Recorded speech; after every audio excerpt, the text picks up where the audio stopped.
Hola chicos, ¿cómo están? En este video les hablaré sobre cómo armar oraciones en tercera persona de manera afirmativa. Esto es Aprendiendo Inglés con mis pais. Arrancamos entonces.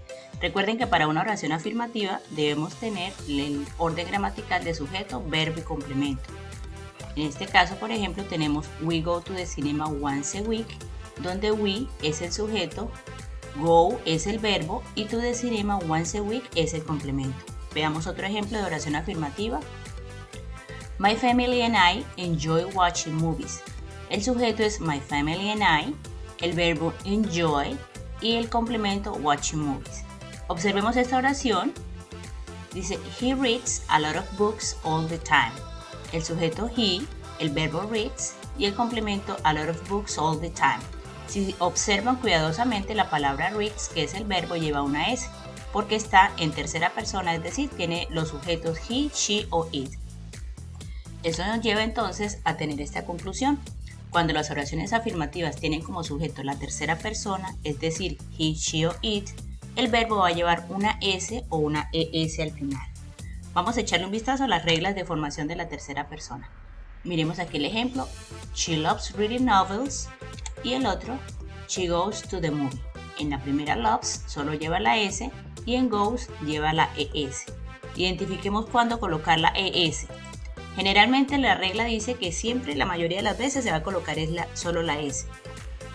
Pero tenemos dos reglas precisas donde dice que al final se le agrega ES. Se agrega ES cuando el verbo termina en O, en doble S, en SH o en X. Por ejemplo, el verbo do queda does. El verbo kiss en tercera persona queda kisses. El verbo push queda pushes. El verbo relax queda relaxes. También tenemos esta regla cuando termina el verbo en Y, pero antes de la Y hay una consonante. En este caso se va a cambiar la Y por la partícula IS. Por ejemplo, study queda studies. Se cambia la Y por IS. Solo sucede aquí en el caso de study, porque study tiene antes de la Y una consonante. Cuando antes de la Y hay una vocal, solo se le coloca la S. ¿Ok? Vamos entonces a ver ejercicios de ejemplos de tercera persona. Generalmente cuando estamos haciendo los ejercicios, pensamos que solo tercera persona es cuando aparece el pronombre he, she o it. Y debemos tener en cuenta que en tercera persona también se debe reemplazar el sujeto que está haciendo la oración por el pronombre. Por ejemplo, a veces en la oración sale la palabra Peter. Y los estudiantes se confunden porque piensan que Peter no es tercera persona, pero cuando ustedes hacen el cambio, Peter es he, o sea, Peter es él. Por lo tanto, la oración que se haga con el sujeto Peter debe llevar la S. Peter enjoys playing video games. Otro ejemplo de tercera persona, my sister. My sister sería ella, o sea, she. Para my sister la oración quedaría, my sister loves painting. Y por último tenemos my dog, que es it. Recuerden que el it se utiliza para animales y cosas. Entonces diríamos, my dog likes playing sport. Veamos algunas expresiones de tiempo para hablar de rutinas. Cuando estamos hablando de rutinas, cuando estamos hablando de hobbies, vamos a utilizar estas expresiones de tiempo. Every day, todos los días. Every 2 weeks, cada 2 semanas. Once a week, una vez a la semana. Twice a week, 2 veces a la semana.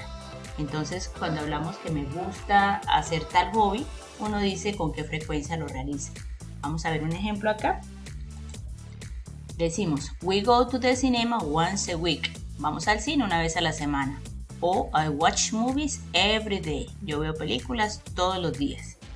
Si queremos hacer preguntas sobre estas oraciones, la pregunta para indagar sobre la frecuencia es how often, la palabra interrogativa. En ese caso le preguntaríamos how often do you, y ahí va el verbo. Go to the cinema, la respuesta we go to the cinema once a week.